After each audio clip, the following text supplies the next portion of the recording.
Julius Caesar. Julius Caesar was born in 100 BC in Rome. His family was noble but not wealthy. They had lost much of their money and influence. He did not grow up in luxury. Rome was full of political chaos and social conflict. From a young age, he showed ambition. He wanted more than an ordinary life. Caesar started his career in the military. He fought in Asia Minor. He served as a military tribune. Soldiers noticed his bravery. Leaders noticed his intelligence. He learned strategy and discipline. His confidence grew with every campaign. At this time, he was still a young officer. While traveling across the Mediterranean, Caesar was captured by pirates. They demanded 20 talents of silver. Caesar laughed. He told them he was worth at least 50. During captivity, he acted like their commander. He wrote speeches and ordered them to be quiet. He warned them he would crucify them. They thought he was joking.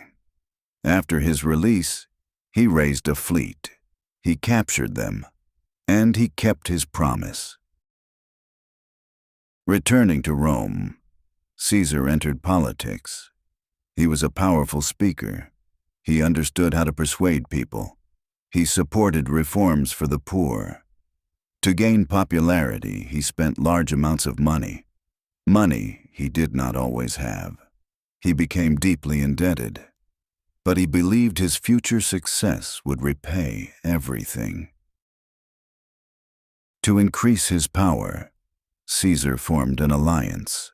He joined Pompey, a famous general, and Crassus, the richest man in Rome. This alliance was called the First Triumvirate. Together they controlled Roman politics. Caesar became consul, but he wanted more than political titles.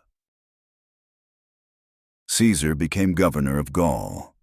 It was a dangerous and unstable region. Many tribes resisted Roman control. Caesar saw an opportunity. War could bring him glory, and glory meant power. For 8 long years he led brutal campaigns. He marched through forests, rivers, and mountains. Winters were harsh, food was scarce, but he stayed with his soldiers. He shared their dangers. He shared their hunger. He conquered vast territories in modern France and Belgium. One of his greatest enemies was Vercingetorix, a powerful Gallic leader. Their final battle took place at Alesia. Caesar built massive fortifications, walls to trap the enemy inside, and walls to keep reinforcements out. It was a masterpiece of military strategy. Victory made him unstoppable. He earned the loyalty of his army and the fear of the Senate. He wrote about these wars in simple, direct language. His book made him even more famous. Rome admired him. The Senate feared him. In 49 BC, everything changed.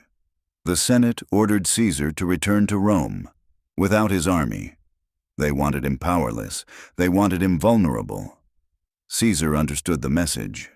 If he obeyed, he could be arrested or even killed. He marched toward the Rubicon River, a small river, but a huge decision. Crossing it meant civil war. His officers hesitated. Rome had laws.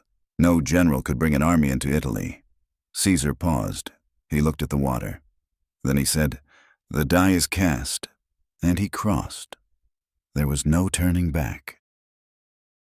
During the Civil War, Caesar pursued his rival Pompey. Pompey fled to Egypt, but he was assassinated before Caesar arrived. In Egypt, Caesar met Queen Cleopatra. She was only in her early 20s, intelligent, strategic, and extremely charismatic. Egypt was in crisis. Cleopatra was fighting for her throne.